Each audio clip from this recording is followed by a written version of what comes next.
Hi, and welcome to Dave's NFL Picks Week 3. Wow, the NFL is crazy! Half the teams that won in Week 1 lost in Week 2, and half the teams that lost in Week 1 won in Week 2.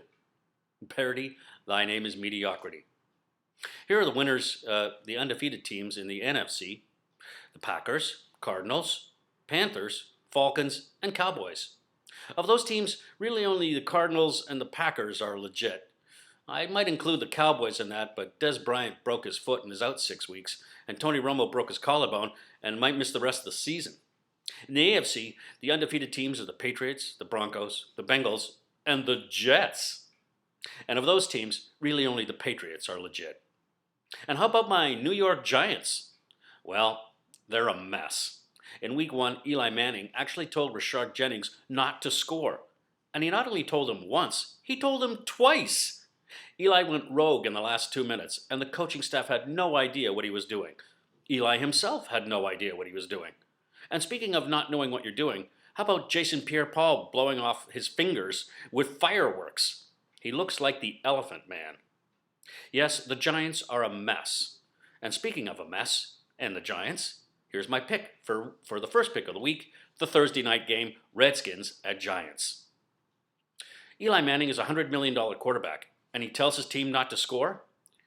I guess $100 million doesn't get you what it used to get you. Giants by 1. Here are the Sunday games. Falcons at Cowboys. Well, Tony Romo broke his collarbone, as I mentioned, and is out for maybe the entire season. So the Cowboys have been auditioning replacements. They traded for Matt Castle to get from the Bills. Then they also auditioned Christian Ponder and Matt Flynn. Also auditioning were Pat Sajak, Mike the Sad Clown, and a janitor from the AT&T Stadium. Cowboys by 2. Colts at Titans. At the beginning of the season, I picked the Colts and the Seahawks to be in the Super Bowl, and they're both 0-2. Thanks, guys. Colts by 1. Raiders at Browns. Cleveland has the Browns, the Indians, and the Cavs with LeBron. And Oakland has the Raiders, the A's, and crime. Raiders by 1. Bengals at Ravens. Joe Flacco is consistently inconsistent. Ravens by 3. Jaguars at Patriots. Am I living in a parallel universe? The Jaguars won a game last week. Well, maybe I was just high on shrooms. Patriots by 140. Saints at Panthers. All good things must come to an end. Marriage, life itself, and the Saints being competitive. Panthers by 4. Eagles at Jets. Wow, the Jets are looking like a Super Bowl team. And the Eagles are looking like, well, what the Jets used to be. Jets by 3. Buccaneers at Texans.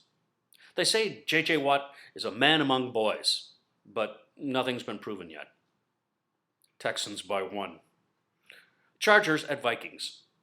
20 years from now, people will look back on this game and say, so? Vikings by 3. Steelers at Rams. 6. No, that's not the number that the Steelers will win by.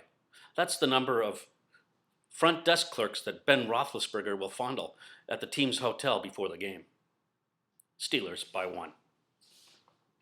49ers at Cardinals. The 49ers coaching staff is having a hard time keeping track of all the team's players, but the easiest way to do it is by their cell block numbers.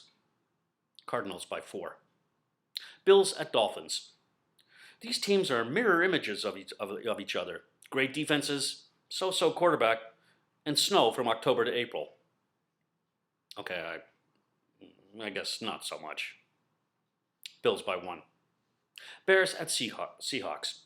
Jay Cutler is out with a hamstring problem for 2 weeks, which means the Bears won't turn the ball over until the end of October. Seahawks by 6. Broncos at Lions. I have the perfect solution for both of these teams. The Broncos' offense is horrible, and the Lions' defense is horrible. But if you combine them, you create a super team, and they'd be called the Bryans. Broncos by 2. And finally, Chiefs at Packers. Remember when the Packers destroyed the Chiefs in Super Bowl I in 1967? I was 10 at the time, and I do remember. But really, who cares? Packers by 3. Those are my picks. We'll see you next week.